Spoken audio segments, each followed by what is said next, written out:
Bonjour à tous, bienvenue dans ce webinaire dédié aux praticiens de santé naturelle, praticiens du bien-être. Bonjour Elodie. Bonjour Elise, bonjour tout le monde. Bonjour à tous. Ce matin, donc, on va parler de deux sujets juridiques importants.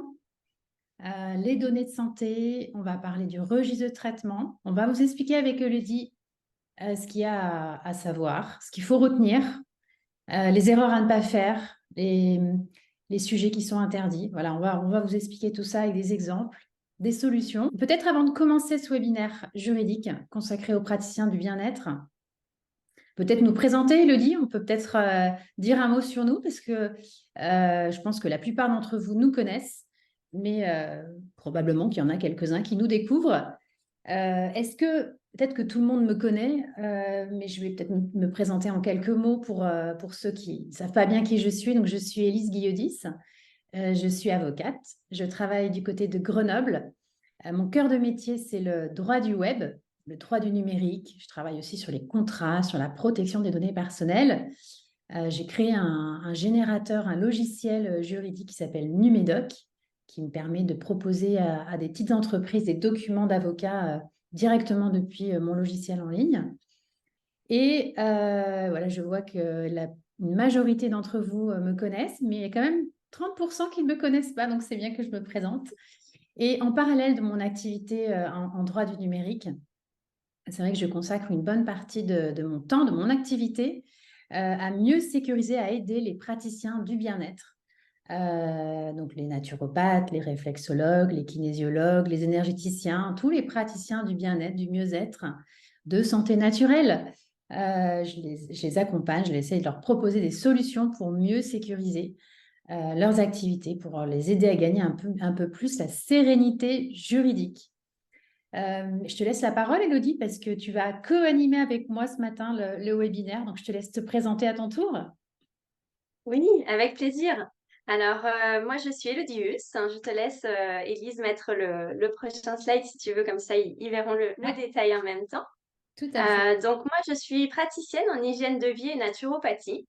Et comme j'ai voulu me lancer en tant que professionnelle du bien-être, j'ai décidé de développer un logiciel et une plateforme qui permettent notamment de respecter le RGPD. C'est ce qu'on va voir aujourd'hui, mais qui a de nombreuses autres fonctionnalités. Ça va vraiment permettre en fait aux praticiens de pouvoir vivre sereinement son activité. Voilà, le logiciel Jupiter et la plateforme produitbienêtre.fr. Super. Merci, Elodie, de ta présentation. Alors, je vois que dans le sondage, vous êtes 50% à connaître Elodie et puis la moitié d'entre vous qui nous écoutez ce matin la découvrent. Elodie Huss, qui est ma Mitigé. partenaire, ma partenaire juridique, enfin une de mes partenaires, mais je dirais que c'est vrai qu'avec Elodie, on travaille beaucoup ensemble. On a tissé des liens de confiance importants ces dernières années et on a, c'est vrai, tu as beaucoup de clients qui sont également clients chez moi. On partage, je crois, les mêmes valeurs, la même manière de fonctionner au niveau professionnel. On a la même vision aussi de l'accompagnement des professionnels du bien-être. Je vais peut-être du coup passer la slide suivante. Euh, c'est vrai que les professionnels du bien-être, c'est quand vous êtes praticien du bien-être, du mieux-être, c'est pas simple de développer sereinement ces activités aujourd'hui dans le contexte réglementaire français actuel, hein, que vous soyez naturopathe ou praticien de médecine traditionnelle chinoise, réflexologue. C'est vrai que vous êtes aujourd'hui particulièrement malmené par les autorités françaises, hein. Vous n'êtes pas des professionnels de santé comme des médecins. Et pour autant, voilà, vous apportez quand même du bien-être et du mieux-être à la population. Donc, vous êtes à la frontière du médical. Vous n'êtes pas reconnu officiellement par les autorités publiques. Vos formations ne sont pas encadrées, ne sont pas reconnues. Mais pour autant, vous n'êtes pas, par exemple, les naturopathes ou les réflexologues. Ce que vous faites n'est pas officiellement interdit. Les réflexologues, il y a même une certification qui est reconnue aujourd'hui au RNCP. Donc, il y a quand même une certaine forme de reconnaissance de vos activités. Mais voilà, vous êtes un peu dans la zone grise et donc dans une zone d'inconfort, d'insécurité juridique. C'est vrai que je crois que c'est le bon terme. Et avec Elodie, on a à cœur voilà, de vous aider, de trouver des solutions pour essayer voilà, gagner un petit peu plus de sécurité juridique et de sérénité juridique. Bon, bah, c'est parfait. On va commencer du coup par le cœur de notre conférence de ce matin. Avec Élodie, on va vous parler protection des données personnelles. On va parler de 2 sujets en particulier. On va vous parler des données de santé et du registre de traitement.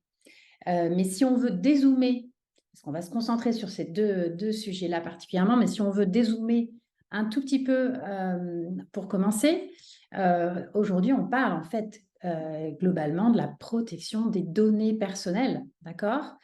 Et sur la protection des données personnelles, on a quand même 2 textes très importants qui s'appliquent en France. Il y a un texte français qui est la loi informatique et liberté, d'accord, qui va fixer toute une série d'obligations que les professionnels doivent respecter quand ils collectent des données personnelles. Je vais vous expliquer dans un instant ce que c'est qu'une donnée personnelle pour que ce soit plus concret pour certains d'entre vous, hein. Donc, une loi française. Et puis, on a aussi un règlement européen, donc un texte européen qui est rentré en application il y a quelques années, en 2018. Il est assez récent, ce texte-là, qui vient créer un cadre réglementaire commun sur l'ensemble du territoire de l'Union européenne. Et ce règlement européen, le fameux RGPD, vous avez probablement entendu parler de cette réglementation, hein. Cette réglementation fixe des obligations, augmente un petit peu plus le niveau d'obligation et de sanctions qui était prévu par la loi informatique et liberté. Donc, ces 2 textes-là, en tant que professionnel du bien-être, en tant que praticien du bien-être, vous devez impérativement les respecter, d'accord? Parce que vous êtes concerné en tant que professionnel, vous être visé par ces 2 textes, par cette réglementation.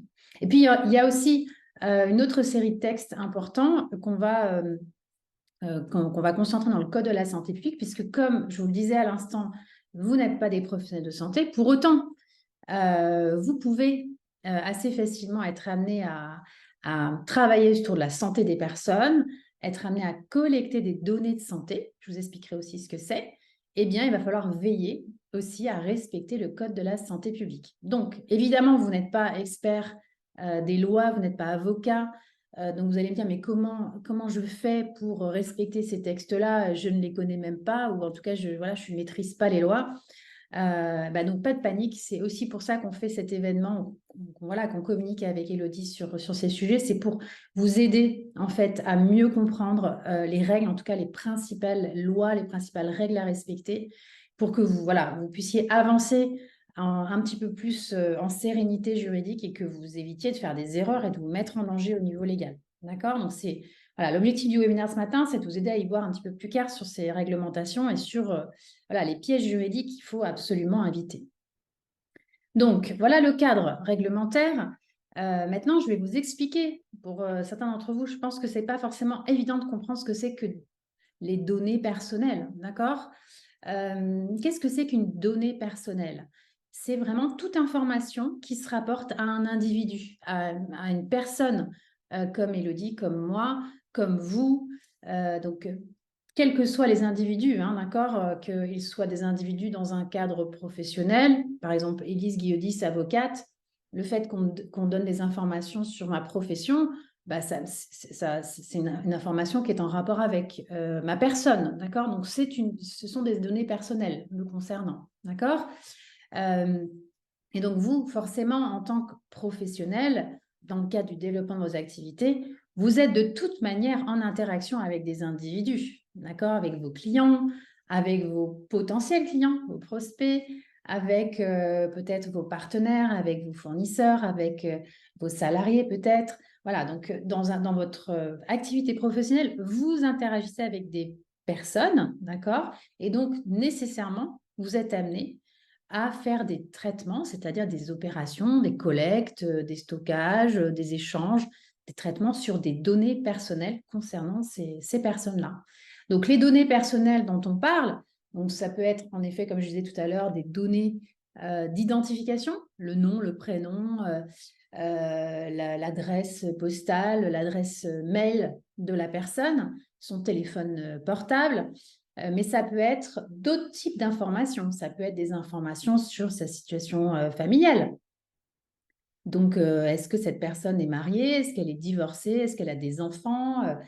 Ça peut être sa situation professionnelle. le fait qu'elle ait tel métier, qu'elle ait été licenciée, voilà, qu'elle soit en reconversion professionnelle, c'est des informations sur sa situation professionnelle. Ça peut être des informations sur sa situation économique. Par exemple, elle vous communique un RIB, un numéro de carte bancaire, elle vous communique des informations sur sa situation financière ou économique. Eh bien, ce sont des données personnelles qui se rapportent à la personne. D'accord? Et donc, vous voyez, le type de données personnelles qu'on peut être amené à collecter lorsqu'on est un praticien du bien-être, ben, elles peuvent être tout à fait variées. D'accord? Donc, dès lors que ces données-là se rapportent à un individu et que ça permet de l'identifier directement ou indirectement, eh bien, on est sur un traitement de données personnelles. Et donc, à ce moment-là, on doit respecter les réglementations dont j'ai parlé juste à l'instant, notamment le fameux RGPD. Donc, voilà, vous voyez un petit peu plus le cadre des données personnelles. N'hésitez pas, si vous avez des questions d'ailleurs à ce sujet, n'hésitez pas à les mettre dans le chat pour qu'on puisse les prendre. Élodie, je te laisse pendant que je parle, regarder un petit peu les questions et puis je ferai la même chose quand tu auras la parole. Et puis on laissera un temps à la fin aussi pour échanger librement et répondre à vos questions tranquillement. Sur les données personnelles et sur les traitements, j'ai souvent une question qui m'arrive de praticiens qui me disent, mais moi, j'utilise très très peu l'ordinateur et quand je reçois en consultation une personne pour le suivre, pour faire une consultation de naturopathie par exemple, eh bien, je ne prends que des notes manuscrites, je ne mets rien dans mon ordinateur. Donc, est-ce que je dois respecter la réglementation RGPD? Et je leur réponds, bah oui, tout à fait. C'est pas parce que le traitement n'est pas informatique, donc le fait de prendre des notes de manière manuscrite ne vous fait pas échapper à la réglementation. D'accord? Donc c'est tout traitement. À partir du moment où bah, voilà, vous prenez des notes, vous allez le classer, vous allez le ranger dans votre armoire, eh bien, vous faites des traitements de données personnelles dès lors que vous, sur votre calepin, vous renseignez des informations personnelles d'une personne. D'accord? Donc voilà, tous les acteurs professionnels que vous êtes, dans votre activité, vous êtes tous à peu près concernés. Enfin, il y a très très peu d'exceptions. Alors après, vous êtes selon vos activités. Par exemple, un ostéopathe ou quelqu'un qui va intervenir pour faire des massages, il va, à mon sens, collecter moins de données personnelles que, par exemple, un naturopathe. D'accord? Parce qu'un naturopathe, il va faire le bilan de vitalité, il va faire le questionnaire à l'amnèse. Enfin, voilà, il y a un certain nombre de sujets qu'il va être amené à faire, en général, dans le cadre du suivi de la personne. Alors qu'un ostéopathe, par exemple, il va gérer par exemple, les prises de rendez-vous. Donc, il sait que Madame Dupont a pris rendez-vous tel jour à telle heure pour éventuellement un problème de dos coincé. Mais après, c'est au niveau de la séance, c'est une séance de manipulation, donc il y a très très peu de données personnelles qui sont traitées. Donc, l'ostéopathe est un acteur de traitement de données personnelles, il doit respecter la réglementation, mais par rapport à un naturopathe, par exemple, il va être amené à collecter, à traiter moins de données le praticien en naturopathie, par exemple. Voilà, sur les données personnelles, j'espère que c'est à peu près clair. Vous comprenez ce que c'est maintenant, j'espère, une donnée personnelle. Qu'est-ce qu'on risque si on ne respecte pas la réglementation RGPD, la loi informatique et liberté? Eh bien, on risque des poursuites. La CNIL, en fait, qui est l'autorité de contrôle au niveau français, donc c'est la Commission nationale informatique et liberté, c'est le gendarme de la protection des données personnelles, pourrait vous contrôler. Et si elle constate que vous n'avez pas respecté les règles, par exemple sur le registre de traitement ou par exemple les règles sur les données de santé, elle peut décider de prononcer une sanction. Donc, une sanction administrative. Alors, le texte prévoit des sanctions maximum.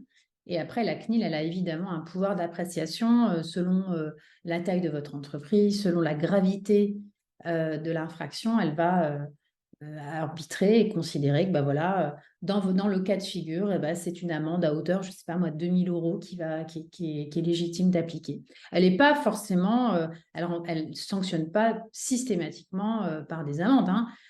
Ça peut être un rappel à l'ordre, ça peut être, voilà, elle a un pouvoir d'injonction, elle peut vous demander évidemment de corriger l'irrégularité qu'elle a constatée. Hein. Et elle peut, dans certains cas, lorsqu'elle considère qu'il y a matière, elle peut prononcer une sanction. Ce n'est pas systématique.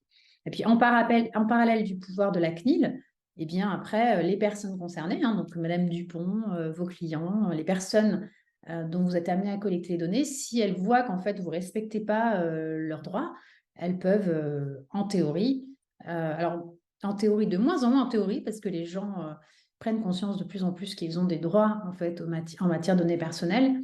Et aujourd'hui, en fait, ça se démocratise quand même plus qu'avant. Et on a quand même une augmentation des procès devant les juges sur les sujets des données personnelles. Donc voilà, c'était la théorie il y a encore quelques années. Aujourd'hui, ça l'est quand même de moins en moins au niveau des sanctions. Donc il y a quand même des sanctions, il faut faire attention et être vigilant sur le respect de ces réglementations. Alors, donc voilà, là, on va rentrer dans le cœur du sujet. On va parler, dans un premier temps, des données personnelles de santé. Donc là-dessus, justement, quand je regarde les questions et les commentaires dans le chat, on va vous expliquer avec Elodie les principaux réflexes à connaître, à mettre en place quand on est amené à collecter, à traiter des données personnelles de santé. Et on va aussi parler du registre de traitement. On va vous expliquer ce que c'est et à quoi ça ressemble, comment est-ce qu'il faut l'établir. Alors, données personnelles de santé. Donc, une donnée personnelle de santé, c'est quoi? C'est d'abord et avant tout une donnée personnelle. D'accord? Donc, on reste dans ce que j'expliquais jusqu'à présent. C'est une information qui se rapporte à un individu. D'accord? Mais là, on ne va pas parler de données personnelles comme son nom, son prénom, son mail, son téléphone. Là, on va parler de données personnelles de santé, c'est-à-dire des informations qui se rapportent à la situation de santé de la personne. D'accord? Donc, au niveau juridique, il est usuel de qualifier ce type de données sensibles.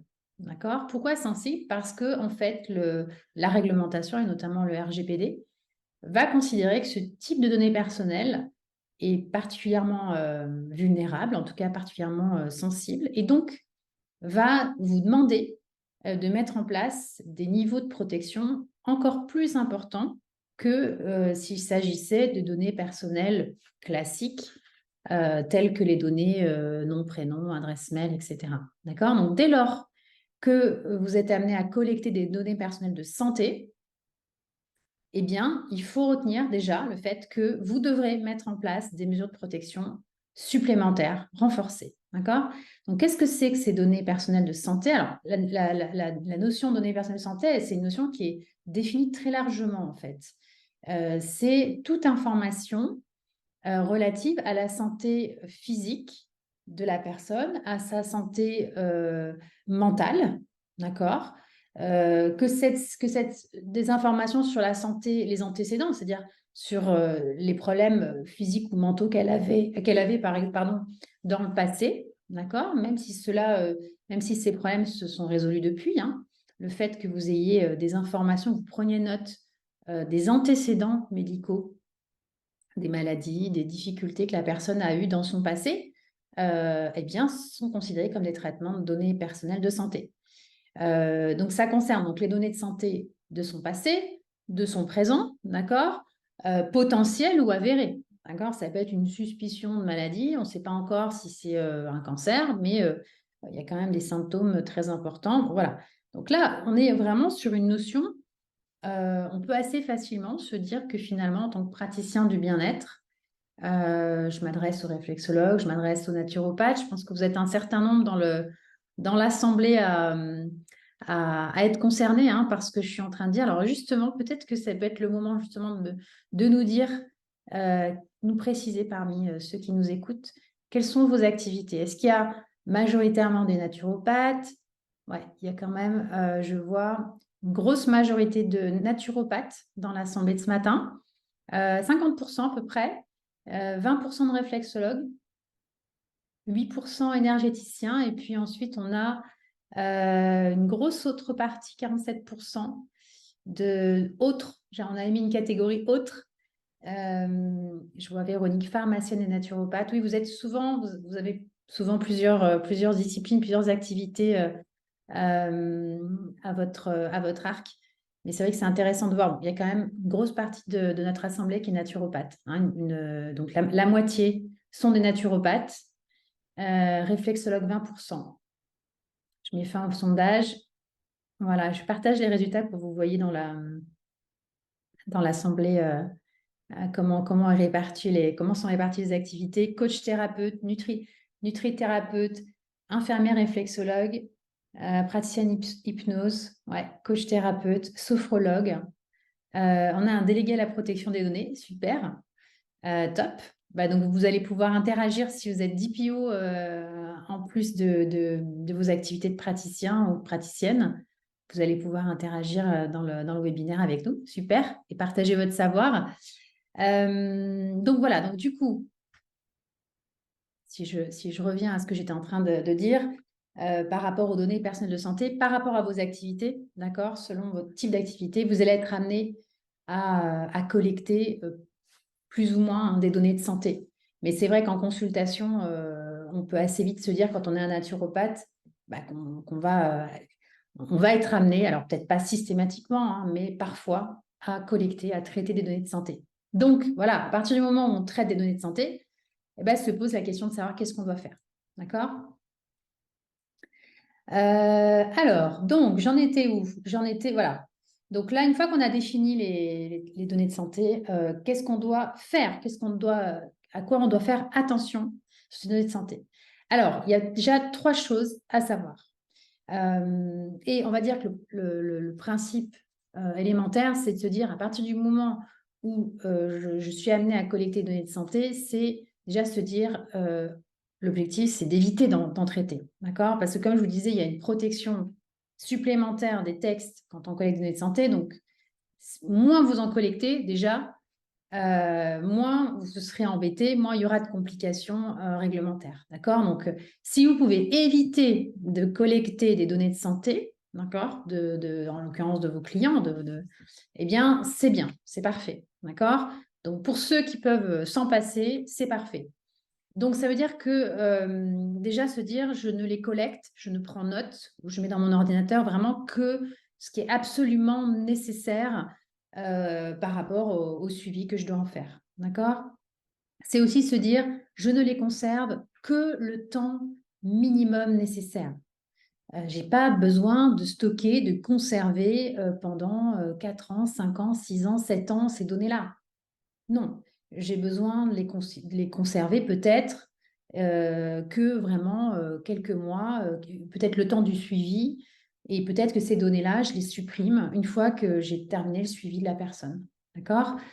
C'est aussi limiter et encadrer les accès aux données par des tiers. C'est-à-dire qu'il faut absolument se dire, bon, comme elles ont ces données personnelles de santé, elles sont surprotégées par les textes. Déjà, si jamais je suis amenée à en traiter, je ne collecte que le nécessaire et vraiment, je limite les accès. Je dois être que la seule personne, ou presque, d'accord, concrètement, à avoir accès à ces données-là. Donc, c'est aussi ça, c'est mettre en place, vérifier que, voilà, il n'est pas question que, par exemple, l'ordinateur que vous utilisiez sur lequel seraient stockées ces données soit partagé par tous les membres de la famille et que tout le monde puisse y avoir accès avec un mot de passe ou pas d'ailleurs. Des fois, il n'y a même pas de mot de passe et que les membres de la famille ou enfin, voilà, que les personnes autres que vous en tant que professionnel puissent avoir accès à ces données-là. Même si vous allez me dire, votre mari ou vos enfants ils s'en fichent, ils ne vont pas aller voir les données, peu importe qu'ils aillent voir ou pas, les accès en fait à ces données doivent être vraiment contrôlés et limités. D'accord? Voilà, donc déjà, j'ai planté le décor, hein, d'accord? Vous avez compris, déjà, si on peut éviter d'en collecter ces données personnelles de santé, on s'enlève une épine du pied. Si on n'a vraiment pas le choix, vraiment, on ne collecte que le nécessaire et on ne conserve que le temps qu'il faut et on verrouille les accès. Ensuite, j'avance un peu plus dans les réflexes. Il y a 3 réflexes sur lesquels on va s'attarder par rapport à ces données personnelles de santé. 3 réflexes importants. Élodie, tu vas nous parler du premier réflexe qui est la sécurisation. Qu'est-ce que je mets en place pour sécuriser ces données personnelles de santé? Alors, ces réflexes de sécurité, ils vont s'appliquer, je le dis tout de suite, puis tu le préciseras peut-être, mais en fait, dès lors qu'on collecte des données personnelles, on doit mettre en place les mesures de sécurité nécessaires pour protéger les données. Donc, ce qu'on va voir aujourd'hui, Ça va s'appliquer dès lors qu'on collecte des données personnelles, nom, prénom, adresse, etc. D'accord? Mais à partir du moment où on collecte des données de santé, bah, c'est encore plus vrai. Ça marche? Donc, premier réflexe, je sécurise les données. Élodie, je te laisse la parole pour que tu puisses nous Mhm. présenter, nous expliquer dans les grandes lignes, hein, on ne va pas rentrer dans le détail de la sécurité, mais comment que tu puisses nous présenter voilà, les grands axes de la sécurité pour protéger ces données personnelles de santé. Oui, alors effectivement, il y a des précautions qui sont à prendre donc de façon systématique, hein, comme tu disais, Élise, quand on collecte des données personnelles, on doit prendre des précautions pour les protéger, mais encore plus effectivement quand il s'agit de données personnelles de santé. C'est vraiment un critère supérieur, les données sensibles, donc c'est important de faire attention à ça. Alors, on a listé ici quelques critères, on va dire, quelques mesures de précaution à respecter. Donc, peu importe le support que vous allez utiliser, hein, bien sûr, ce sera adapté puisque, par exemple, une authentification par mot de passe robuste sur votre petit carnet, ça va pas être nécessaire. Donc, c'est adapté après en fonction de chaque support. Mais voilà, pour vous donner un petit peu les grandes lignes des mesures de sécurité. Donc, l'authentification par des mots de passe robustes, c'est valable sur votre ordinateur, hein, donc même si vous gardez les données en local ou sur un logiciel de gestion comme Jupyter, par exemple. Alors, sur Jupyter, nous, on insiste beaucoup sur ce mot de passe, qu'il soit robuste, parce que la plupart du temps, il y a des données de santé qui sont collectées. Donc, nous, par exemple, il va falloir avoir 14 caractères minimum avec une majuscule, une minuscule, un chiffre et un caractère spécial. Et ce que j'aime à rappeler aussi, c'est d'utiliser vraiment, là dans le cas de Jupyter, mais pour votre ordinateur, ce sera pareil, là où vous stockez vos données de clients, c'est de bien utiliser un mot de passe qui soit unique pour ça. Ne prenez pas le même mot de passe que votre connexion à votre compte sur votre magasin où vous faites vos courses en ligne. Ou voilà, il faut vraiment que le mot de passe soit spécifique pour la partie où vous stockez les données. Ensuite, vous allez pouvoir, effectivement, il faut que vous soyez sensibilisés aux enjeux en matière de sécurité. Donc, c'est un petit peu ce que vous faites aujourd'hui avec le webinaire qu'on organise avec Elise. Vous vous tenez au courant de ce qu'il faut faire, donc c'est bien. La CNIL aussi hein, organise régulièrement des ateliers, des formations. N'hésitez pas à vous rendre sur leur site. Je trouve qu'ils sont plutôt bien faits, leurs ateliers. Pour ma part, je les ai tous faits. Donc, c'est très intéressant. Certains points sont assez lourds, mais voilà, ça permet quand même d'être au courant de ce qu'il faut faire. C'est très important. Une autre mesure, ça va être de limiter les accès aux seules données dont l'utilisateur a besoin. Un petit peu dans le cadre de ce que Elise a dit, hein, voilà, c'est que vous qui avez accès vraiment aux données nécessaires, donc récolter que ce qui est nécessaire. La journalisation des accès, la mise en place de procédures pour gérer les incidents. Alors nous, sur Jupyter, la journalisation des accès, ça se fait automatiquement. Le praticien n'a rien à faire. Mais l'intérêt, c'est voilà, de savoir à quel moment vous avez été regarder les données de votre client. Et voilà, s'il y a un accident, il faut déjà que vous ayez des procédures. Qu'est-ce que vous faites? Nous, par exemple, sur Jupyter, s'il y a une faille de sécurité, par exemple, en sachant qu'on est sur des serveurs sécurisés, tout ça, donc il y a peu de risques, mais il y a toujours des procédures à préparer dans le cas où c'est bien d'avoir une procédure. S'il y a un souci, hop, on prend la procédure, on la suit, on sait ce qu'il y a à faire, il n'y a pas de questions à se poser. Si jamais sur votre ordinateur, par exemple, vous faites voler votre ordinateur portable et que quelqu'un arrive à pénétrer dans l'ordinateur, il va falloir déclarer, par exemple, à la CNIL que il y a une fuite de données. Donc voilà, c'est ce genre de procédure-là qu'il faut que vous ayez toute prête pour vous dire, voilà, si j'ai une fuite de données, par exemple, hein, mais il y a d'autres procédures à faire, je sais ce que j'ai à faire. Et puis, la sécurisation du ou des postes de travail, hein, bien sûr que, comme dans la continuité un petit peu de ce que disait Élise, on ne va pas laisser l'ordinateur sur la table de la cuisine ouvert, allumé sur une fiche client. Voilà, le but, c'est que tout soit sécurisé. Donc, l'ordinateur, mais aussi les papiers, hein, ne laissez pas votre carnet avec les données sensibles de vos clients sur la table de la cuisine pour reprendre cet exemple. Alors, il y en a d'autres aussi, hein. Il va y avoir effectivement le fait de sécuriser contre la perte pardon, et le vol des appareils. Donc, ça, c'est ce que j'ai dit tout à l'heure. Protéger du réseau informatique interne. On ne peut pas vous faire pirater votre ordinateur. Sécuriser le ou les serveurs. Donc là, par exemple, dans le cas de Jupyter, on est sur des serveurs très sécurisés. On le verra tout à l'heure. l'archive sécurisée des données qui ne sont plus utilisées au quotidien. Donc, ça, c'est un point important, c'est-à-dire que lorsque vous, par exemple, après un client que vous avez vu il y a 2 ans, ça fait 2 ans que vous n'avez plus vu votre client, eh bien, les données, vous n'avez plus nécessité de les garder comme ça directement accessibles. Ça ne sert plus à rien. Surtout que s'il revient vous voir, ben, peut-être que ces données, elles seront même plus à jour. Donc, limite, vous pourriez directement les supprimer. Mais ce qui est intéressant aussi, c'est de faire une archive peut-être intermédiaire, de dire, ben voilà, ça, j'y ai pas accès directement parce que ça fait quelque temps que mon client n'est pas là. Et puis, ben, j'ai décidé de supprimer ces données 1 an ou 2 ans après le dernier contact avec lui. En attendant, mettez-le comme ça dans une archive intermédiaire. Ça peut être, ça peut être une idée. N'hésitez pas aussi à faire attention aux mesures de sécurité avec les sous-traitants que vous prenez. Donc, sélectionnez bien vos sous-traitants, vérifiez voilà, qu'ils soient conformes au RGPD, qu'ils vous proposent un contrat, un accord de confidentialité voilà, avec vous pour que ben, les solutions que vous utilisez ne vous mettent pas en défaut par rapport au RGPD. Et la protection des locaux, c'est ce qu'on a vu un petit peu tout à l'heure, hein. Donc, si vous avez un cabinet fermé à clé, etc. Voilà.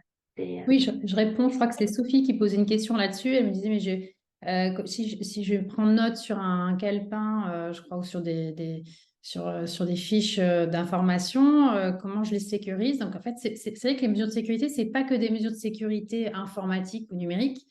C'est aussi protéger vos locaux, en fait. Donc, oui, c'est fermer vos armoires à clé si vous avez des dossiers papier. C'est fermer les portes à clé.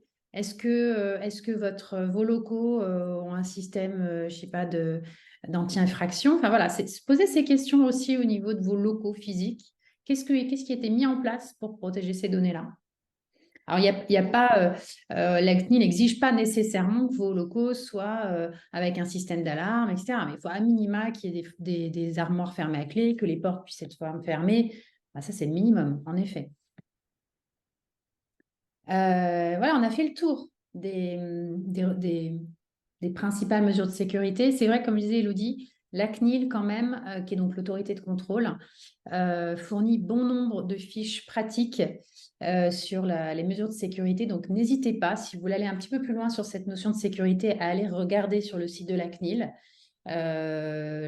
consulter les fiches pratiques qu'elle a mis en place. Il y a un nouveau guide 2023 qu'elle a publié sur les mesures de sécurité. Donc, voilà, on n'est pas des experts en sécurité pour protéger les données, mais ça fait partie. Tu disais, Elodie, tu as suivi les formations de la CNIL.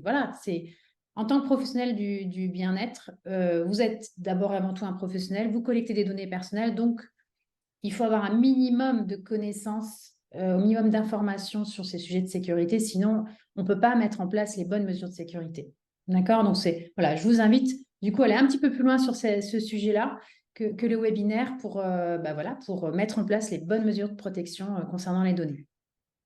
Deuxième réflexe dont on va vous parler ce matin, c'est l'hébergement des données. Une fois qu'on a compris et qu'on a mis en place les mesures de sécurité, d'accord, il y a un deuxième réflexe, c'est celui de l'hébergement, parce que c'est Elodie qui va vous en parler aussi, et en plus, elle est particulièrement bien placée pour vous en parler.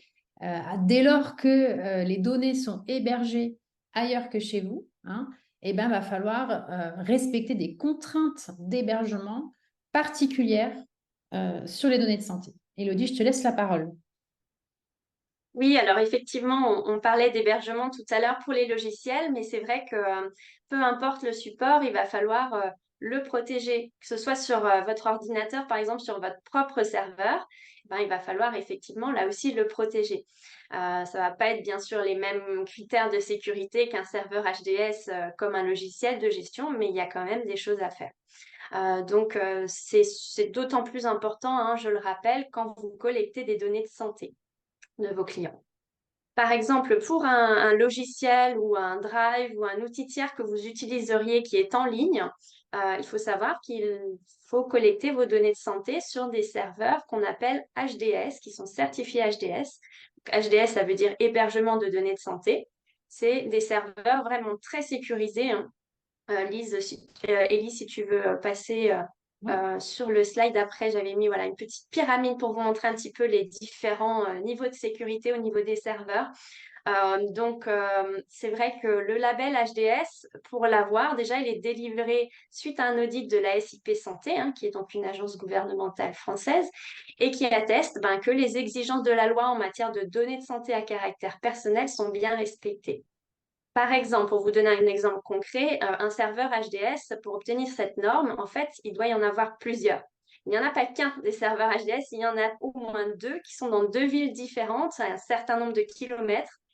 Par exemple, s'il y en a un qui prend feu, comme ça a été le cas à un moment donné, bon, c'était pas sur des serveurs HDS, mais si celui-ci prend feu, le deuxième, en fait, aura le stockage de toutes les données, rien ne sera perdu, il n'y aura pas de fuite, il n'y aura pas de souci. Donc, c'est vrai que ça, c'est quelque chose qui est important. On vous a précisé ici les hébergeurs, la liste des hébergeurs certifiés. Oui. Sur le slide d'avant, voilà, vous avez l'URL pour aller les vérifier. En sachant que voilà, quand vous utilisez des logiciels de gestion comme Jupyter, par exemple, on le précise, hein, quel est l'hébergeur et si c'est bien conforme avec le RGPD, du coup, sur cette certification HDS. Donc voilà, ça c'est vraiment important. Vous voyez sur cette pyramide, le serveur en local au cabinet sur votre ordinateur. Et au fur et à mesure, on monte en sécurité pour avoir le serveur HDS. Donc je me suis amusée à noter ici que c'était la crème de la crème en matière de sécurisation des données. C'est parce que vraiment les critères pour les serveurs HDS sont très élevés. Et donc, bien sûr, nous, notre logiciel Jupyter, vous l'aurez compris, il est sur ces serveurs HDS spécifiques pour les données de santé. Ils sont aussi ISO 27001, donc ils sont vraiment très sécurisés. Et en plus, nous, on les a choisis en France, hein, puisque le RGPD ne veut pas qu'on parte en dehors de l'Europe. Donc nous, on est carrément resté en France. Comme ça, on est OK pour protéger correctement les données de vos clients. Et puis, notre deuxième solution, la plateforme Mon Produit Bien-être, elle a eu la même sanction que Jupyter, c'est-à-dire que la même punition, elle est aussi sur les serveurs HDS.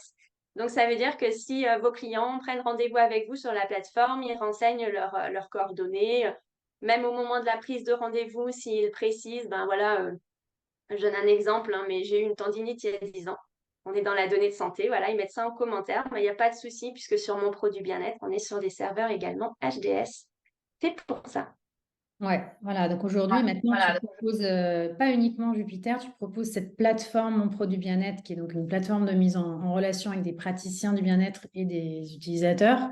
Et donc tout l'environnement de ta plateforme et de ton logiciel tout l'environnement est sur des serveurs HDS. Donc tous les échanges, les données personnelles et notamment de santé qui peuvent être collectées dans le cadre des interactions entre le praticien et ses utilisateurs, donc du coup, sont respectueux de la réglementation sur l'hébergement des données de santé. Donc ça, c'est vraiment, pour moi, hein, c'est un gage de sécurité hyper important parce que j'entends trop souvent des praticiens, à l'occasion des échanges que j'ai avec eux, me dire, moi, j'utilise des outils Zoom ou autres. Donc des outils du grand public, hein, parfois gratuits, qui ne sont pas adaptés à la consultation, qui ne sont pas adaptés à héberger des données de santé, ne sont pas adaptés en termes de protection des données personnelles tout court. Un Zoom peut être utilisé pour faire un webinaire, parce que là, on est en train d'échanger de l'information juridique, l'information RGPD. Donc, il n'y a pas de données de santé que Véronique ou Ophélie vont nous échanger dans le chat. Mais dès lors qu'on utilise Zoom pour faire des consultations de naturopathie, il peut y avoir des problématiques en effet de santé qui peuvent...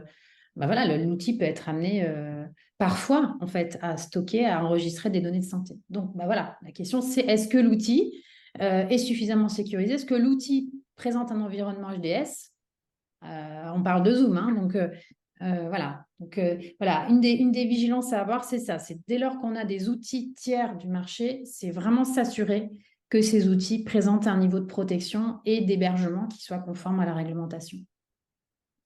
Réflexe numéro 3 sur les données de santé, je vais en parler. C'est un réflexe qui est plus juridique que technique, d'accord? Je vais parler de l'information et du consentement qu'il va falloir obtenir des personnes concernées sur les données de santé. Alors déjà, information. Il faut informer. Alors, quand on parle de données de santé, données personnelles, c'est d'abord et avant tout celles de vos clients. D'accord? Je vous ai dit tout à l'heure, vous pouvez être amené à collecter des données de vos salariés, de vos partenaires, etc. Mais je dirais que la majorité d'entre vous, c'est d'abord et avant tout les traitements des données personnelles de vos clients, en fait, dont il va s'agir. Donc, par rapport, en tout cas, à toutes les personnes concernées, la première règle à respecter, c'est celle de l'information. Les personnes, en fait, elles ont le droit de savoir les données personnelles que vous collectez et qui les concernent. Elles ont le droit de savoir ce que vous en faites. D'accord? Il y a vraiment un principe de transparence très important qui est posé par le RGPD, par la loi informatique et liberté, et que vous, en tant que praticien, vous devez intégrer, vous devez respecter. Donc concrètement, ce souci de transparence, il va se traduire par une obligation que vous allez avoir d'informer, d'accord, les personnes concernées sur un certain nombre de sujets. D'accord? Donc, je vous ai mis dans ce tableau les principales informations qu'il va falloir donner aux personnes concernées. Donc, déjà, leur expliquer, leur préciser quelle est votre identité, d'accord? Et ensuite, leur expliquer à quelle fin, donc quelles sont les finalités des traitements de données personnelles. Pourquoi vous collectez leurs données personnelles? Est-ce que c'est pour gérer leur rendez-vous sur un calendrier? Est-ce que c'est pour les suivre dans le cadre de la consultation de naturopathie? Est-ce que c'est pour leur envoyer une newsletter? Est-ce que c'est pour, je ne sais pas moi, enfin, pour pas mal de raisons, en fait, les finalités peuvent être diverses et variées selon vos activités, selon ce que vous souhaitez en faire. D'accord? Donc, c'est ça les finalités. Et ça, en fait, les personnes concernées doivent être au courant, doivent savoir vos différentes finalités de traitement. Et puis ensuite, elles doivent aussi être capables d'identifier si d'autres personnes que vous, d'accord, peuvent avoir accès à leurs données. Donc, est-ce que vous pouvez, dans le cadre du service des finalités de traitement, est-ce que vous intervenez avec des destinataires, des partenaires, des hébergeurs, des webmasters? Est-ce qu'il y a d'autres personnes que vous qui peuvent avoir potentiellement accès aux données personnelles? Autre question aussi sur laquelle il faut donner une information transparente, c'est est-ce que les données personnelles restent en Europe ou en France, sur des serveurs européens ou français, ou est-ce que on utilise des solutions étrangères à l'Europe? Et bah, du coup, il peut y avoir certaines données personnelles qui peuvent partir en dehors des frontières de l'Europe. C'est important parce que dès lors que les données partent en dehors des frontières de l'Europe, eh bien, des législations différentes peuvent s'appliquer. Donc, ça peut impacter les droits et libertés des personnes. Et ça, c'est très important. C'est encadré. En principe, les transferts ne sont pas autorisés, sauf s'ils sont encadrés, sauf s'il y a des mesures il y a des garanties appropriées qui ont été mises en place pour verrouiller ces transferts. Et donc, ça veut dire que déjà, la première chose, c'est que la personne doit savoir si certaines de ces données partent en dehors de l'Union européenne. Il faut aussi expliquer à la personne combien de temps vous conservez ces données. D'accord? Lui rappeler aussi quels sont ses droits. Est-ce que la personne elle a un droit d'accès? Est-ce qu'elle a un droit de rectification? Est-ce qu'elle a un droit d'opposition, etc. Vous voyez, votre devoir d'information, il est quand même important.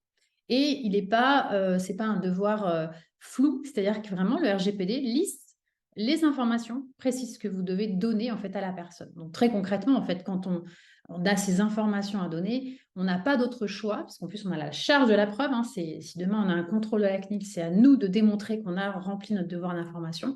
Donc ça veut dire qu'il faut élaborer un document d'information pour permettre, donc on va mettre à disposition des personnes concernées pour leur donner en fait ces niveaux d'information. Donc après concrètement, ce document-là, vous pouvez l'appeler politique de confidentialité ou politique de protection des données personnelles, peu importe le titre.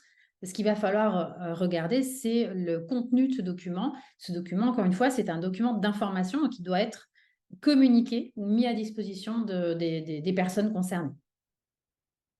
Et puis, une fois qu'on a informé, il faut savoir, donc ça c'est notre première obligation, il faut savoir qu'en matière de données personnelles de santé, on a un consentement express à recueillir de la personne.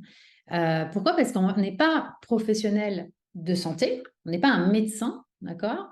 Et donc, à partir du moment où on n'est pas un médecin, on est un praticien du bien-être, eh bien, on n'a pas d'autre choix.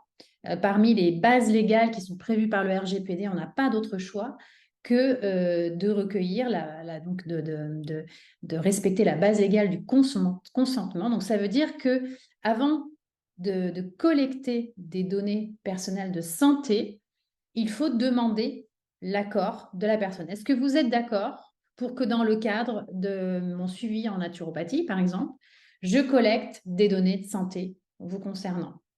Oui, non. C'est-à-dire que la personne, en fait, elle doit pouvoir vous dire, bah non, je ne suis pas d'accord. Donc, si vous ne lui laissez pas le choix, c'est que ce n'est pas un consentement libre. D'accord? Donc, ça ne sera pas un consentement valable. Donc, il faut vraiment lui laisser le choix et il faut vraiment que son consentement soit express, soit explicite.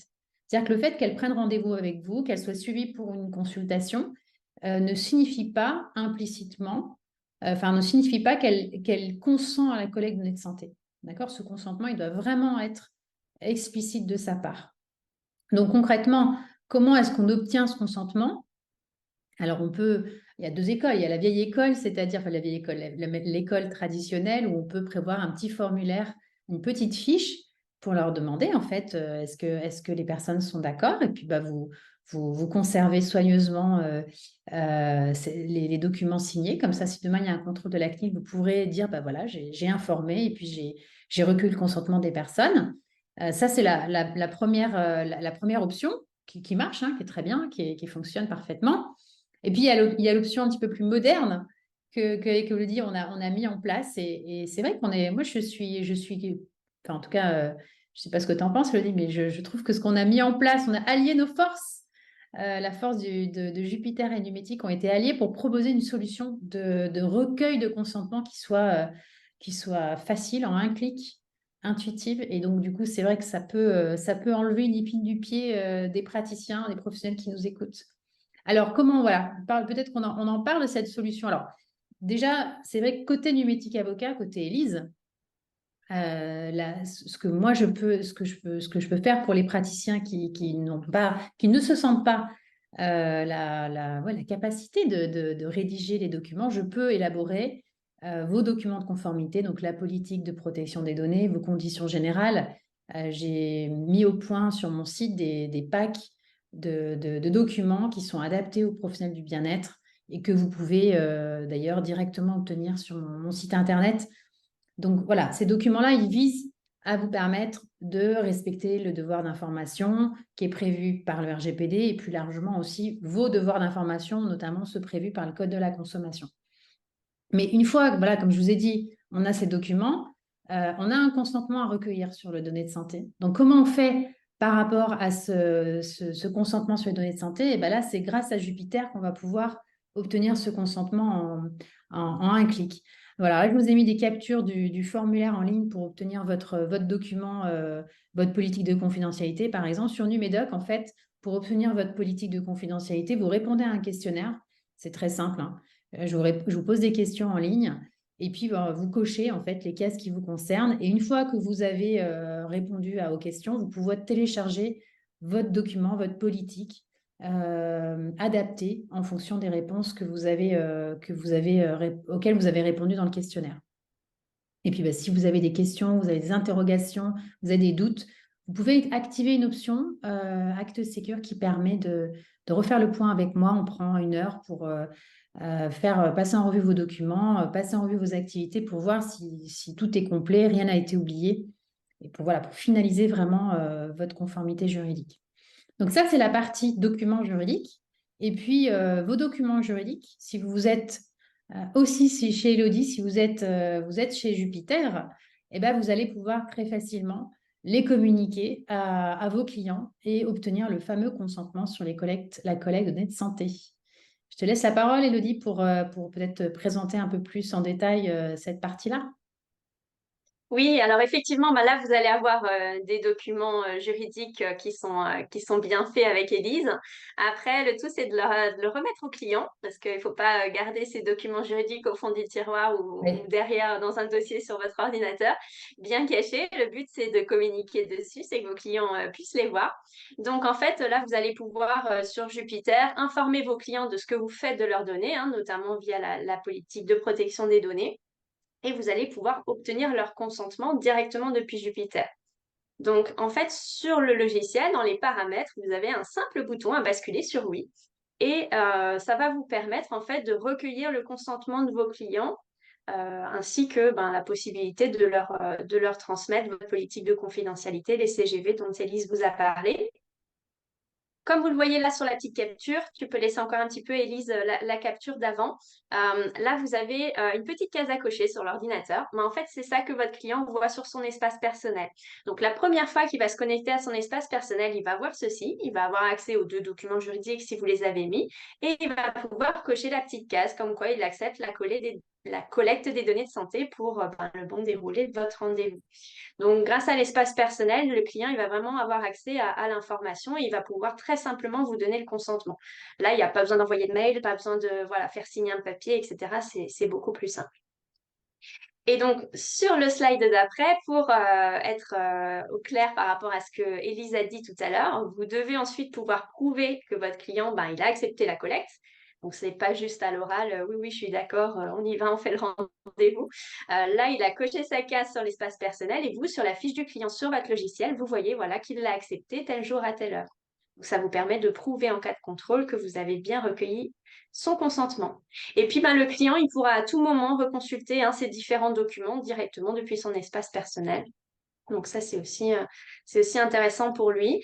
C'est vrai que j'ai vu dans le chat, je ne sais plus qui a demandé ça, ça suffit en fait de l'afficher dans le cabinet. Alors, en fait, le recueil du consentement, il faut vraiment un accord, c'est pas juste un affichage. C'est vrai qu'il y a 2 choses à distinguer. Si vous collectez des données de santé, il faut avoir vraiment l'accord du client. Et pour ça, un simple affichage dans le cabinet, ça ne suffit pas. Voilà. Donc, tout dépend des données que vous allez collecter, en fait. Et sur mon produit bien-être, toujours la même lignée, on va dire, on suit la même ligne, c'est-à-dire que sur votre fiche praticien, sur votre profil, sur mon produit bien-être, vous allez pouvoir mettre bien sûr vos prestations, un descriptif de vous, de votre activité, etc. Mais surtout, vous avez une partie information légale, c'est ce qui nous intéresse aujourd'hui. Vous allez pouvoir mettre votre numéro de SIRET, les coordonnées de votre médiateur. J'en profite pour faire une petite parenthèse, c'est pas le sujet d'aujourd'hui, mais il y a eu une question dans le chat auquel j'ai répondu. Le médiateur est une obligation légale pour les professionnels du bien-être. Je referme la parenthèse. Ça pourrait être un sujet d'un autre webinaire, Élise. Mais en tout cas, voilà, là, vous pouvez aussi afficher vos CGV, la politique de confidentialité, et votre client a accès à tout depuis votre profil en ligne, ce qui est du coup une obligation légale. Bon, donc vous avez compris, sur les données de santé, réflexe numéro 1, on sécurise correctement, d'accord? Réflexe numéro 2, si on externalise l'hébergement des données de santé, c'est-à-dire si on les héberge ailleurs que sur notre ordinateur, nos serveurs à nous, eh bien, on doit nécessairement les héberger auprès d'un hébergeur HDS, d'accord? Ça, c'était le réflexe numéro 2. Et le réflexe numéro 3, c'est informer. Il y a des informations obligatoires RGPD à donner et puis recueillir ce fameux consentement obligatoire. Et là, celui-là, il est vraiment spécifique aux données de santé. Dès lors qu'on collecte des données de santé, on doit obtenir ce fameux consentement. Donc, on peut obtenir ce consentement par un petit formulaire quand on reçoit nos clients dans nos locaux, mais ça peut être aussi, parce que c'est pas toujours très simple de courir après la coche manuscrite du client, ça peut être grâce à des outils numériques comme Jupiter qui permet de faciliter cette transmission et ce recueil de consentement. Donc voilà, pour ceux qui sont clients chez Jupiter, il y en a peut-être d'ailleurs qui nous écoutent ce matin. Voilà, c'est une simplicité en fait. Et puis voilà, l'horodatage permet de prouver que ce consentement a été donné, il est conservé, il est archivé de manière sécurisée. Donc c'est quand même, voilà, c'est le nec plus ultra. Alors, deuxième sujet dont on voulait vous parler ce matin avec Élodie, c'est le registre de traitement. Donc, vraiment, on parle d'un autre sujet. Donc, on a parlé des données de santé qui sont donc sur lesquelles il y a des règles, des réflexes à respecter. Et là, on va parler du registre de traitement. Alors, ce registre de traitement, c'est quoi? C'est un document interne à votre entreprise, d'accord, qui va permettre de recenser les différentes activités, les différents traitements que vous réalisez en tant que professionnel sur des données personnelles. Donc, c'est vraiment un recensement, c'est un registre qui permet vraiment de recenser d'un point 360 au niveau de toute votre activité professionnelle, les types de traitements que vous faites sur les données personnelles. D'accord? Donc, c'est un registre qui n'a pas à être communiqué à vos clients, c'est un registre qui est d'abord et avant tout un outil qui vous permet de piloter votre conformité, d'accord? Ça vous permet vraiment de voir ce que vous faites sur des données personnelles au niveau de votre activité, au niveau de votre entreprise. Et puis, c'est un outil qui permet de démontrer votre conformité, puisque si demain vous faites l'objet d'un contrôle de la CNIL, eh bien, la CNIL, c'est l'un des documents qu'elle va vous demander en premier. Mettez-moi à disposition votre registre de traitement. Donc, ce registre peut vous permettre aussi de démontrer que vous avez respecté vos obligations. Alors, dans quel cas ce registre est obligatoire? Il est obligatoire, en fait, pour toutes les entreprises, en fait. Donc, vous, en tant que praticien du bien-être, vous devez tenir un registre de traitement. Donc, ça, c'est très important de le savoir par rapport à vos activités. Dès lors que vous n'avez pas de traitement, on va dire, dès lors que vous faites des traitements de données réguliers, hein, donc je m'adresse à ceux qui nous écoutent aujourd'hui, il faut partir du principe que vous devez avoir votre propre registre de traitement. Donc, celui-là, contrairement aux documents qui sont destinés à vos clients, vous pouvez, une fois qu'il est fait, le laisser dans l'armoire de votre entreprise, le laisser dans votre tiroir de bureau ou le laisser dans votre ordinateur. Peu importe finalement la forme du registre, ça peut être un fichier Excel, ça peut être un fichier Word, voilà, peu importe la forme, il faut qu'il existe. Et c'est vraiment un outil interne pour votre entreprise qu'il faudra mettre à la disposition de la CNIL si demain il y a un contrôle. Donc, quand dans ce registre, une fois qu'on a compris à quoi ça servait et on a compris que, en tant que praticien du bien-être, on doit avoir ce registre-là, qu'est-ce qu'on doit mettre dedans, hein, vous allez me dire. Voilà, alors ça, c'est pas toujours très simple à comprendre, en fait, qu'est-ce qu'on doit mettre dans ce registre. Alors, dans les grandes lignes, c'est déjà, il faut se dire qu'on va recenser les traitements qui ne sont pas occasionnels. C'est-à-dire que tout ce que vous faites de manière régulière, gérer vos rendez-vous, faire le suivi de vos consultations, toutes les choses que vous faites au quotidien, en fait, dans le cadre de votre activité, il va falloir le recenser dans ce fameux registre. D'accord? Et puis, il va falloir aussi recenser dans ce registre les traitements qui portent sur des données sensibles. Donc, si vous êtes amené à collecter des données de santé, d'accord, pour certains d'entre vous, eh bien, vous devrez, dans ce registre, y faire référence. Alors, ensuite, dans ce registre, il y a différentes parties, on va dire, différentes rubriques qu'il va falloir compléter. On peut faire des registres plus ou moins détaillés, plus ou moins fournis, d'accord, mais je dirais que voilà, les principales rubriques à prévoir dans votre registre de traitement, les voici. C'est déjà identifier qui sont les parties prenantes, c'est-à-dire vous en tant que professionnel du bien-être, en tant que praticien, il va falloir vous identifier dans ce registre. Donc, indiquer que vous êtes le responsable de traitement. D'accord? Parce que le responsable de traitement, c'est celui qui détermine les finalités et les moyens du traitement. C'est le chef d'entreprise, c'est le donneur d'ordre. D'accord? Donc, il va falloir évidemment vous identifier, mais s'il y a d'autres acteurs, d'autres parties prenantes, par exemple des sous-traitants, tu en parlais, Elodie, vous utilisez des outils en fait du marché, Jupiter, ou ça peut être Zoom, ça peut être Calendly pour gérer vos calendriers, enfin, les outils du marché que vous utilisez, que vous avez choisi dans le cadre de votre activité, il va falloir les référencer dans ce registre-là. Il y a peut-être parfois des partenaires avec qui vous travaillez, des co-responsables de traitement. Donc voilà, il faut dans ce registre-là qu'on puisse identifier les parties prenantes. Ensuite, dans ce registre, il va falloir évidemment indiquer les catégories de données traitées. D'accord? Et les catégories de données traitées, en fait, ce que je vous conseille de faire, puis après je vais vous donner le modèle, je vais vous montrer le modèle de la CNIL, même s'il n'est pas forcément à mon niveau, enfin, je trouve super adapté, mais voilà, il peut fonctionner, hein, tout à fait.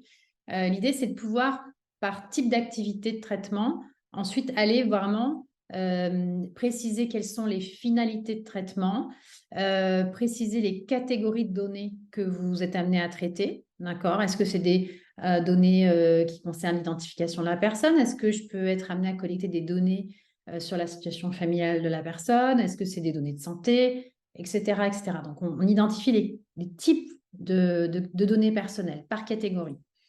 On identifie, comme je viens de vous le dire, à quoi servent ces données, d'accord, les finalités de traitement, qui y a accès, d'accord, combien de temps vous les conservez. Est-ce que je les conserve 2 ans? Est-ce que je les conserve 5 ans? Donc, par finalité, en principe, on doit fixer les durées de traitement. Comment est-ce que vous les avez sécurisées? Précisez bien dans votre registre quelles mesures de sécurité vous avez mis en place au niveau logique, au niveau physique pour protéger ces données-là. Est-ce que il y a des transferts en dehors de l'Union européenne qui se font? Voilà. Alors, soit par vous, soit par vos sous-traitants. Je parlais tout à l'heure de Calendly. Calendly, c'est un outil, je crois, américain qui permet de gérer son agenda. Il faut savoir qu'en fait, quand on lit la politique de confidentialité de Calendly, on se rend compte que Calendly peut transférer les données qui sont collectées dans le cadre de l'utilisation de son outil, peuvent être transférées en dehors des frontières de l'Union européenne. D'accord? Donc ça, il va falloir aller regarder. Si vous utilisez Calendly, il va falloir regarder, lire leurs documents RGPD et puis s'assurer qu'ils sont conformes. Hein, ce que disait Elodie, il faut vérifier que vos sous-traitants sont conformes RGPD. Et puis, s'ils font des transferts de données hors UE, il faut être capable de l'identifier, vérifier qu'il y a eu des garanties appropriées qui ont été mises en place pour protéger ces transferts. Voilà. Donc, il y a un certain nombre d'investigations à faire de votre côté. Et puis ensuite, dans votre registre, indiquer les informations sur ces sujets de transfert de données. D'accord? Et si dans ce registre, vous devez faire une analyse d'impact sur certains traitements, il va falloir aussi le préciser. Donc, l'analyse d'impact, c'est lorsque vous faites des traitements qui peuvent être, qui sont susceptibles d'engendrer des risques importants pour les droits et libertés des personnes. Exemple, vous collectez à la fois des données de santé, vous connectez des données de santé de personnes vulnérables, des personnes, je ne sais pas, des mineurs ou des personnes âgées ou des personnes qui sont gravement malades. Donc là, on parle vraiment de personnes vulnérables. Là, dès lors que vous remplissez deux des 9 critères, je crois, de mémoire indiqués par la CNIL, eh bien, vous devrez mettre en place une analyse d'impact. Donc, c'est une étude particulière pour vraiment voir si ce traitement doit nécessiter des protections particulières. Donc voilà, s'il y a besoin, si vous êtes concerné par une analyse d'impact, il va falloir aussi le renseigner dans votre registre de traitement. Alors, je vous montre le modèle qui est gratuit, qui est disponible sur le site de la CNIL. Donc, n'hésitez pas si vous voulez vous y référer. Le modèle de la CNIL, c'est un modèle sous fichier Excel. Et je trouve que des fois, c'est vrai que le fichier Excel peut être utile, en fait, je trouve. Pour certains de mes clients, je trouve que le modèle Excel est pas mal. En tout cas, pour ceux qui ont des traitements de données personnelles assez nombreux, je trouve que le format Excel est plutôt pas mal. Après, je trouve que le modèle en tant que tel de la CNIL n'est pas forcément super clair. Bon, voilà, je vous invite à les regarder. Et puis, donc là, par exemple, elle a mis un modèle avec un exemple de fiche de registre, donc avec un non-traitement qui est la gestion de la paie. Donc, par exemple, quand vous êtes une entreprise et que vous avez des salariés, eh bien, vous avez une activité de traitement de gestion de paie. Forcément, vous devez nécessairement payer vos salariés à la fin du mois. Donc, et à ce titre-là, quand vous faites de la paie, vous êtes amené à traiter des données personnelles de vos salariés. D'accord? Donc, à ce titre-là, on fait une fiche de traitement spécifique sur cette activité, gestion de paie. Et puis, donc, dans ce registre-là, par rapport à cette activité de gestion de paie, on va préciser, alors dans son modèle, il y a des sous-finalités qu'on peut ou pas, c'est pas obligatoire, hein, qu'on peut préciser. Voilà, dans le cas de la gestion de paie, je vais calculer les rémunérations, je vais faire des virements à la banque, enfin, je vais faire des ordres de virement à la banque, je vais calculer le montant des versements adressés aux organismes sociaux, etc. Donc, voilà, la CNIL propose des sous-finalités. Et puis ensuite, pour cette activité-là, elle va préciser, elle vous invite à préciser dans la fiche de registre, eh bien, les catégories de données personnelles qui sont concernées. Donc, il y a les catégories liées sur l'identité, les données d'identification.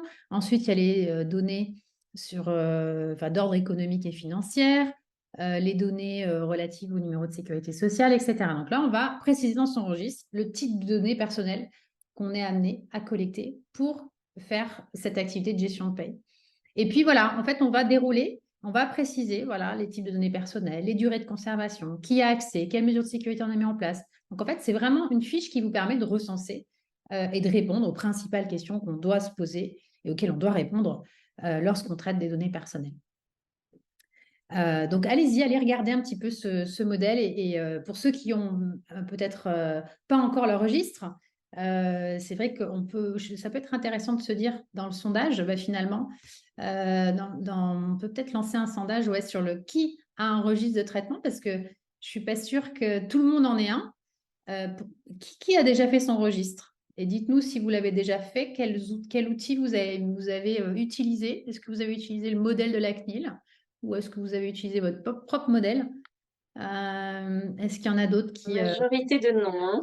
Une Ouais, très grande majorité de non. d'accord. Bon, voilà. Donc, du coup, ceux qui n'ont pas encore de registre, ben, vous pouvez, de toute façon, vous savez que maintenant, vous avez compris qu'il faut en tenir un, il faut en construire un. Donc, vous pouvez vous baser sur ce modèle de la CNIL pour le faire. Euh, on va passer. Alors, donc, du coup, voilà. Donc, si jamais vous avez en effet des difficultés par rapport à ce registre, parce que, bon, c'est vrai que pour certains d'entre vous, faire soi-même son registre et même se baser sur le modèle de la CNIL, c'est pas toujours très simple, c'est pas toujours évident, c'est vrai, c'est pas toujours évident. Il y en a qui s'en sortent parfaitement, puis d'autres qui se sentent perdus, un petit peu acculés. Et dans ce cas-là, voilà, quelle solution avec Elodie on peut vous proposer? Comment est-ce qu'on peut vous aider? Alors, moi, c'est vrai qu'au départ, je l'avais pas dans mes solutions juridiques. C'est vrai que ce registre de traitement, je l'avais pas mis en place comme j'avais mis en place, par exemple, des documents CGV ou politique de protection des données personnelles. Et c'est vrai que quand il y a enfin, oui, il y a quelques mois, il y a quelques années, j'ai vu qu'il y a un certain nombre d'entre vous me demandaient est-ce que vous ne proposeriez pas un modèle de registre quand même adapté aux praticiens du bien-être parce que c'est compliqué pour nous de remplir ce registre. C'est pas simple. Selon les activités diverses et variées que vous pouvez avoir, c'est pas toujours évident. Donc, du coup, j'ai, grâce à mon logiciel Numédoc, élaboré un registre de traitement et donc élaborer un questionnaire, en fait, un questionnaire juridique en partant de ma pratique et des nombreux clients praticiens que j'ai déjà, parce que ben voilà, je commence à connaître un peu votre mode de fonctionnement, vos activités. Donc, ça m'a permis quand même voilà, de rassembler des questions types orientées par rapport à vos activités quand vous êtes naturopathe, réflexologue ou praticien du bien-être au sens large et de pouvoir du coup vous proposer un questionnaire juridique qui balaye un peu votre activité. Vraiment 360, hein, vraiment, on va s'intéresser aux données personnelles que vous allez collecter par rapport à vos clients, mais aussi votre site Internet, puisque si vous avez un site Internet, je sais que vous êtes un certain nombre souvent à en avoir un. Votre site peut collecter des données personnelles, d'accord? Ça ne concerne pas forcément vos clients, ça concerne les internautes qui naviguent sur votre site. Vous êtes un certain nombre aussi à utiliser les réseaux sociaux. Vous êtes aussi un certain nombre à vouloir faire un peu de prospection commerciale ou en tout cas des infomerciales. Enfin voilà, donc l'idée c'est de pouvoir par rapport à l'ensemble de ces activités avoir un registre qui soit complet. D'accord? Donc, comme c'est la fin d'année, c'est bientôt Noël, ben, je vous propose une promotion pour ce registre de traitement, pour ceux qui en ont besoin, qui ont besoin de ce fameux registre de traitement. Je vous propose 30% jusqu'à Noël, jusqu'au 24 décembre. Donc, n'hésitez pas. Si vous avez besoin, vous pouvez avoir ce registre de traitement. Et pour ceux qui veulent aller un petit peu plus loin, qui ne veulent pas se contenter de leur registre, qui veulent avoir leur document de conformité, hein, en plus du registre, la solution que je peux proposer, et qui est aussi en promo jusqu'au 24 décembre, c'est le pack pro du praticien. Pour ceux qui ne la connaissent pas, j'en parle un instant. Dans ce pack pro, vous pouvez avoir vos conditions générales, vous pouvez avoir une politique sur les données personnelles qui est destinée à vos clients et vous aurez également votre registre de traitement personnalisé et adapté à vos activités de praticien. Donc, c'est ce pack pro et donc les 3 documents qu'il contient, vous pouvez les commander directement sur mon site internet hein, qui est relié à mon logiciel Numédoc. Vous pouvez le commander, vous pouvez le payer en 4 fois sans frais, d'accord? Et ben voilà, jusqu'au 24 décembre, vous avez une promo qui vous permet d'avoir 30% de réduction sur le prix de ce pack. Et puis, bah, Elodie, sur le registre de traitement, toi aussi, au niveau du logiciel Jupiter, tu proposes quelque chose aussi. Oui, effectivement. Alors, le registre de traitement, bah, une fois que vous l'avez, vous allez pouvoir le télécharger directement sur le logiciel pour l'avoir toujours à portée de main et pouvoir le modifier, le compléter si jamais il y a des nouveaux traitements qui se mettent en place. Je fais une petite parenthèse par rapport à une question qui a été posée dans le chat. Donc, Jupiter, il permet de protéger les données personnelles, y compris de santé, conformément au RGPD.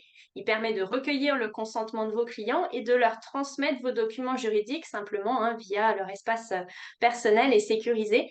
Par contre, vous devez effectivement encore faire ces documents, donc ceux qu'on a abordés, la QLIS propose dans son pack, la politique de confidentialité, les CGV et le registre.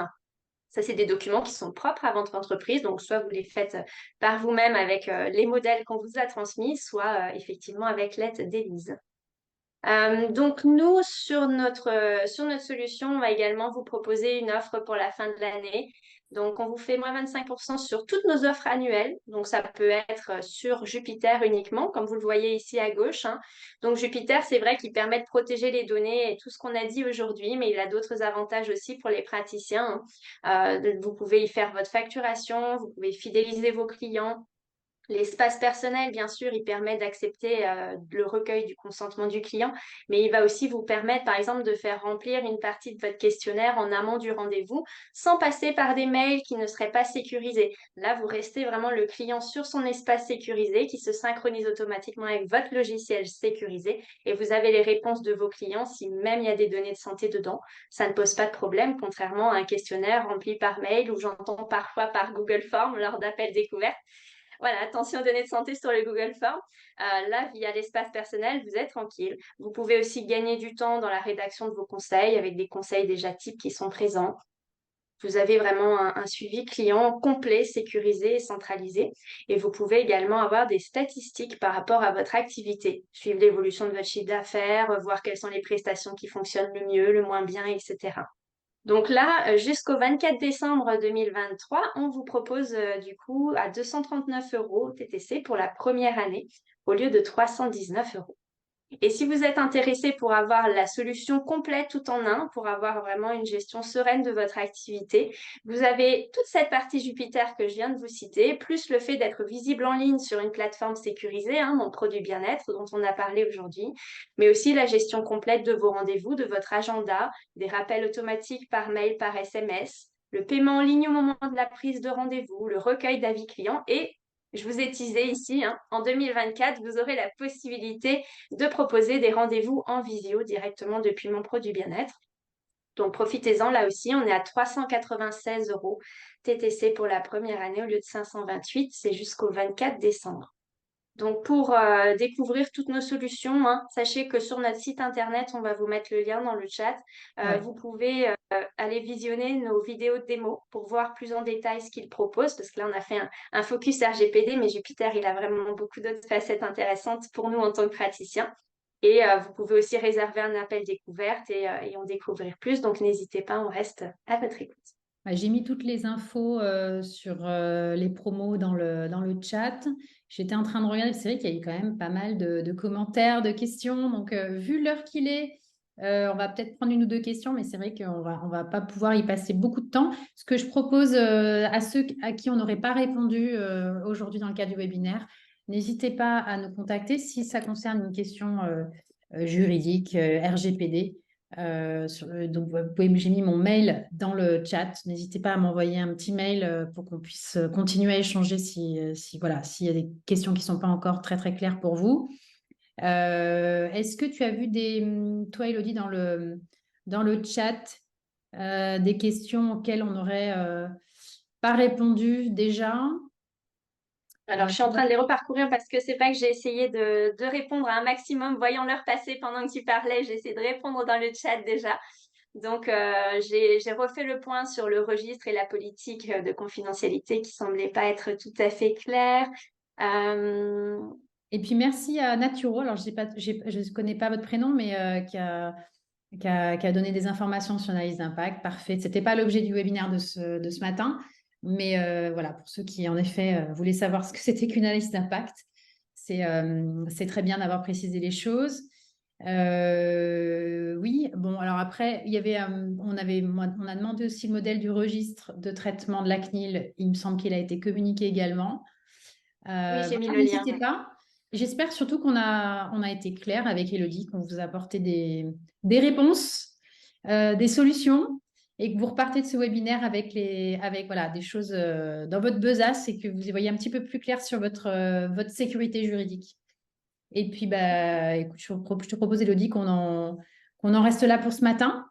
Encore Oui. merci de ta participation à ce webinaire. C'est toujours un plaisir d'animer les événements avec toi, Elodie. Et puis, merci à vous pour votre participation active ce matin, parce que vous avez été très, très sérieux, très actif dans la participation. Donc, bravo à vous.